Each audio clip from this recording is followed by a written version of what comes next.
खबरें शोबिस की रंगारंग दुनिया से। मारूफ हिदायतकार सैयद नूर ने टिकटॉकर जन्नत मिर्जा की बतौर अदाकारी नाकामी के राज से पर्दा उठा दिया। हिदायतकार सैयद नूर ने फिल्म तेरे बाजरे दी राखी की हिदायतकारी की थी, जिसमें अदाकारा साइमा नूर और टिकटॉकर जन्नत मिर्जा ने हिदायतकारी के जौहर दिखाए थे, मगर ये फिल्म बुरी तरह फ्लॉप हो गई।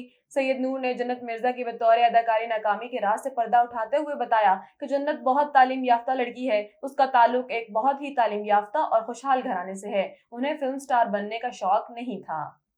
पाकिस्तानी शोबिस इंडस्ट्री की शोखो चुंचल अदाकारा हिरा मानी ने सफेद साड़ी के हुस्न ने जलवे बिखेर दिए और लोगों की तवज्जो समेट ली।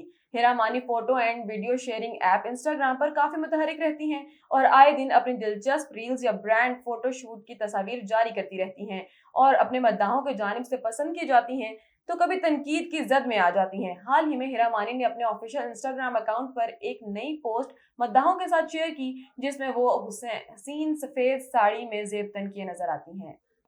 और पाकिस्तान में बनने वाली साइंस फिक्शन फिल्म उम्र अयार ईद उल अजहा पर पाकिस्तान समेत दुनिया भर में रिलीज की जाएगी। फिल्म की कास्ट में उस्मान मुख्तार, सनम सईद, फरहान ताहिर, हमजा अली अब्बासी, सना नवाज, अली काजमी, सीमी राहील, अदनान सिद्दीकी, दानियाल राहील, सलमान शौकत, उसामा करामत शामिल हैं। लाहौर में प्रेस कॉन्फ्रेंस करते हुए फिल्म उम्र अयार की कास्ट का कहना था कि पहली बार पाकिस्तान में साइंस फिक्शन फिल्म बनी है, लोग इस फिल्म को ज्यादा से ज्यादा देखें और कामयाब बनाएं।